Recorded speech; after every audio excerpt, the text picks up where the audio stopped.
অবৈধ বিদেশীৰ অবাধ প্ৰব্ৰজন আৰু বহিৰাগতৰ আগ্ৰাসনে অসমৰ জনসাংখ্যিক গাঁথনি সম্পূৰ্ণৰূপে সলনি কৰি পেলাইছে, যাৰ ফলত অসমৰ খিলঞ্জীয়া জাতি জনগোষ্ঠী অস্তিত্বৰ সংকটত ভুগিবলগীয়া হৈছে। অসমীয়া ভাষা, অসমীয়া সাহিত্য সংস্কৃতিলৈ ভীষণ সংকট নামি আহিছে। গতিকে অসম জাতীয়তাবাদী যুৱ ছাত্ৰ পৰিষদে জন্মলগ্নৰ পৰা অসমত আন্তঃৰাজ্যিক পাৰপত্ৰ অৰ্থাৎ ইনাৰলেণ্ড পাৰ্মিট প্ৰৱৰ্তনৰ দাবী জনাই আহিছোঁ। আৰু এই দাবীটো যে ন্যায্য দাবী, এই কথা ইতিমধ্যে প্ৰাসংগিক হৈ পৰিছে।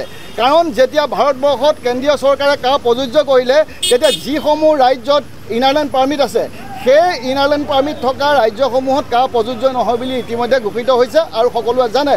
গতিকে ব্ৰিটিছে যেতিয়া অসম স্বাধীন শাসন কৰিছিলে, ভাৰতবৰ্ষ ব্ৰিটিছে যেতিয়া শাসন কৰিছিলে, অসমৰ কেইখনমান জিলাত ইনাৰলেণ্ড পাৰ্মিট প্ৰৱৰ্তন কৰিছিলে তেতিয়াই। কাৰণ তাত যিসমূহ আমাৰ জনসংখ্যা আছিলে, জনসাধাৰণ আছিলে, যিসমূহ জনসাধাৰণে সুৰক্ষিত কৰিব পৰাকৈ জনসাধাৰণ আছিলে, তেনেধৰণে সুৰক্ষিত কৰিছিলে।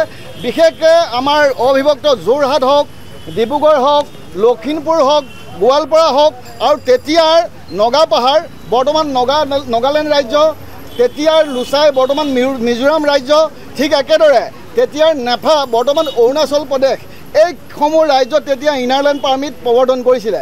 কিন্তু যেতিয়া ৰাজ্যসমূহ পৃথক হৈ গ'ল, অৰুণাচল প্ৰদেশ হ'ল, মিজোৰাম হ'ল, ঠিক তেনেকৈ নগালেণ্ড হ'ল, সেই ৰাজ্যসমূহত ইনাৰলেণ্ড পাৰ্মিটৰ ব্যৱস্থা থাকিলে। আৰু কা প্ৰযোজ্য কৰিবৰ কাৰণে কেন্দ্ৰীয় চৰকাৰে অবৈধভাৱে অসমৰ যিকেইখন ৰাজ্যত ইনাৰলেণ্ড পাৰ্মিট আছিলে সেইখন কৰ্তন কৰি তেওঁলোকে ইয়াত কা প্ৰযোজ্য কৰিলে, যাৰ ফলত আজি অসমীয়া জাতিক আঘাত আনিছে, অসমীয়া জাতিলৈ ভাবুকি আহিছে। সেইকাৰণে অসম জাতীয়তাবাদী যুৱ ছাত্ৰ পৰিষদৰ এই দাবীটো যে এটা ন্যায্য দাবী, এই দাবীটো যে এটা সাংবিধানিক ৰক্ষা কৱচ, এই কথাখিনি ইতিমধ্যে অসমৰ ৰাইজে অনুভৱ কৰিছে। আৰু অসম জাতীয়তাবাদী যুৱ ছাত্ৰ পৰিষদে এই দাবী প্ৰতিষ্ঠাৰ কাৰণে ৰাজপথৰ আন্দোলনৰ লগতে আমি ভাৰতবৰ্ষৰ সৰ্বোচ্চ ন্যায়ালয়তো প্ৰতিবাদ কৰিছোঁ, গোচৰ তৰিছোঁ, যাতে সোনকালে আমি ইনাৰলেণ্ড পাৰ্মিট পাওঁ। তাৰ সমান্তৰালকৈ আপোনালোকে জানেই যে আমাৰ অসম আন্দোলনৰ ফলশ্ৰুতিত অসম চুক্তি হৈছিলে। অসম চুক্তিত কি আছিলে যে 1971 চনৰ 25 মাৰ্চৰ পাছত যিসকল আহিছে অবৈধ বিদেশী, তেওঁলোকক ইয়াৰ পৰা বহিষ্কাৰ কৰিব লাগে। গতিকে বিদেশী বহিষ্কাৰ হোৱা আন্দোলনৰ ফলশ্ৰুতিত আমি যিটো পাইছিলোঁ, এতিয়া বৰ্তমান কেন্দ্ৰীয় চৰকাৰখনে এইখিনি নৎসাত কৰি তেওঁলোকে কা প্ৰযোজ্য কৰিলে, কা গৃহীত কৰিলে, যাৰ ফলত বৰ্তমান সময়ত আমাৰ যিগৰাকী মুখ্যমন্ত্ৰীয়ে নিৰ্দেশ দিছে যে যিসকল অমুছলমান আছে 2014 চনৰ 31 মাৰ্চলৈকে ডিচেম্বৰলৈকে যিসমূহ আহিছে, এইসকলক যাতে নাগৰিকত্ব প্ৰদান কৰিব লাগে, তাৰ কাৰণে তেওঁ নিৰ্দেশনা জাৰি কৰিছে। আৰু যাৰ ফলত এতিয়া সেই অবৈধ বিদেশীসকলে নাগৰিকত্ব পাইছে। গতিকে এই কাৰ্যক আমি অসম জাতীয়তাবাদী যুৱ ছাত্ৰ পৰিষদে বিৰোধিতা কৰি আজি সমগ্ৰ অসমত অসম জাতীয়তাবাদী যুৱ ছাত্ৰ পৰিষদে অৱস্থান ধৰ্মঘট পালন কৰিছোঁ। বিশেষকৈ আমি অসম জাতীয়তাবাদী যুৱ ছাত্ৰ পৰিষদে কৈ অহা অসমত ইনাৰলেণ্ড পাৰ্মিট প্ৰৱৰ্তনৰ দাবী আৰু অসমত যি 2014 চনৰ 31 ডিচেম্বৰলৈকে অমুছলমান লোকসকলক যাতে তেওঁলোকে যি নাগৰিকত্ব প্ৰদান কৰিবলৈ লৈছে, এই কাৰ্যৰ প্ৰতিবাদ কৰি আজি অসম জাতীয়তাবাদী যুৱ ছাত্ৰ পৰিষদৰ যোৰহাট জিলা সমিতিয়েও যোৰহাটৰ আয়ুক্ত মহোদয়ৰ কাৰ্যালয়ৰ সন্মুখত আমি প্ৰতিবাদ কৰিছোঁ।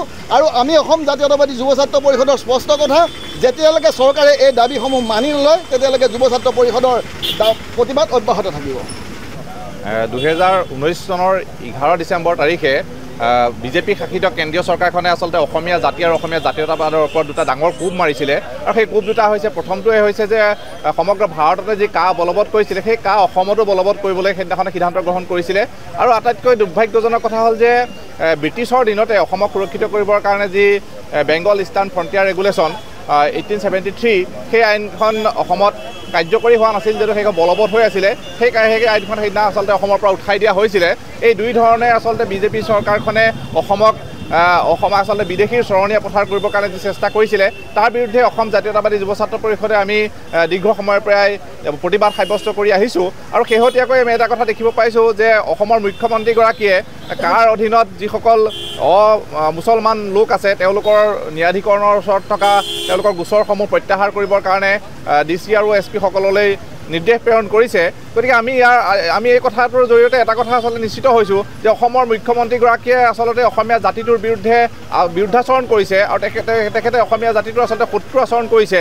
আৰু আমি এটা কথা অনুভৱ কৰোঁ যে যিগৰাকী প্ৰধানমন্ত্ৰীয়ে অসমক বা উত্তৰ পূৰ্বাঞ্চলক অষ্টলক্ষীৰ ঠাই বুলি কয়, যিগৰাকী প্ৰধানমন্ত্ৰীয়ে অসমৰ জাতীয় উৎসৱ বিহু চাই আনন্দত আপ্লুত হয়, যিগৰাকী প্ৰধানমন্ত্ৰীয়ে ডিঙিত গামোচাখন লৈ অসমীয়া জাতীয়তাবাদক সন্মান জনাওঁ বুলি কয়, সেইগৰাকী প্ৰধানমন্ত্ৰী থকাৰ সময়ত আৰু আমাৰ মুখ্যমন্ত্ৰীগৰাকীৰো প্ৰধানমন্ত্ৰীৰ লগত এটা সুসম্পৰ্ক থকাৰ সময়ত অসমক কাৰ পৰা আচলতে আঁতৰাই ৰাখিবৰ কাৰণে আচলতে মুখ্যমন্ত্ৰীগৰাকীয়ে কোনো ব্যৱস্থা গ্ৰহণ কৰিব নোৱাৰিলে বা তেওঁৰ সদিচ্ছাৰ অভাৱ, এই কথাটো কিন্তু ইতিহাসত লিখা থাকিব।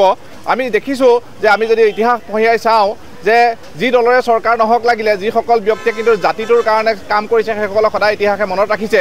আমি যদি গোপীনাথ বৰদলৈক চাওঁ, ভাৰতৰত্ন গোপীনাথ বৰদলৈ ডাঙৰীয়া, যে 1946 চনত যেতিয়া গ্ৰুপিঙৰ জৰিয়তে অসমক বংগৰ লগত চামিল কৰিবলৈ বিচৰা হৈছিলে, কংগ্ৰেছে সেই প্ৰস্তাৱত সমৰ্থন জনাইছিলে, তেতিয়া কিন্তু গোপীনাথ বৰদলৈ অসমীয়া মানুহৰ পক্ষত থিয় দি সেই গ্ৰুপিঙৰ বিৰোধিতা কৰিছিলে। আৰু আজিৰ তাৰিখত কিন্তু মুখ্যমন্ত্ৰীগৰাকীয়ে তেখেত এজন সৰ্বজন গৃহীত নেতা বুলি তেওঁ নিজে জাহিৰ কৰি ফুৰে, কিন্তু তেওঁ কিন্তু দিল্লীৰ আউলাৰ সন্মুখত তেওঁ সেই কথাষাৰ ক'বলৈ সাহস কৰিব পৰা নাই। ই আমাৰ জাতিটোৰ বাবে আচলতে অত্যন্ত এটা দুৰ্ভাগ্যজনক কথা।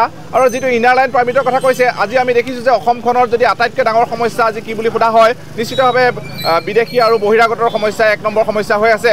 গতিকে এই সমস্যা সমাধানৰ কাৰণে কিন্তু চৰকাৰৰ ওচৰত কোনো ধৰণৰ বাস্তৱসন্মত ব্যৱস্থা নাই। তেওঁলোকে এঠাইৰ পৰা আন ঠাইলৈ মানুহ খেদি পঠিয়াইছে, ক'ৰবাত উচ্ছেদ কৰি নি আন ক'ৰবাত সংস্থাপিত কৰিছে। এই ধৰণৰ কাৰ্যবিলাকৰ দ্বাৰা কেতিয়াও কিন্তু জাতি এটা সুৰক্ষিত নহয়। গতিকে জাতিটো সুৰক্ষিত কৰিবলৈ হ'লে ভূমিৰ অধিকাৰ লাগিব, জাতিটো সুৰক্ষিত কৰিবলৈ হ'লে ৰাজনৈতিক অধিকাৰ লাগিব, আৰু ভূমিৰ অধিকাৰ আৰু ৰাজনৈতিক অধিকাৰ কিন্তু দিব পাৰিব কেৱল ইনাৰ লাইন পাৰ্মিটেহে। গতিকে যিখন আইন আমাৰ ইয়াত প্ৰৱৰ্তন হৈ আছিলে সেই আইনখন উঠাই নিয়া হ'ল। অসম চৰকাৰে টু শব্দ এটা নক'লে, এইটো আচলতে অত্যন্ত দুৰ্ভাগ্যজনক কথা। গতিকে আমি অসম চৰকাৰক দাবী জনাইছোঁ, কেন্দ্ৰীয় চৰকাৰক আমি আহ্বান জনাইছোঁ যে অতি শীঘ্ৰে অসমত ইনাৰ লাইন পাৰ্মিট প্ৰৱৰ্তন কৰি অসমীয়া জাতিটোক অসমত যাতে দীৰ্ঘদিনৰ কাৰণে মূৰ তুলি থিয় দি থাকিব পাৰে তেনেকুৱা এটা পৰিৱেশ সৃষ্টি কৰিব লাগে। জিন্দাবাদ জিন্দাবাদ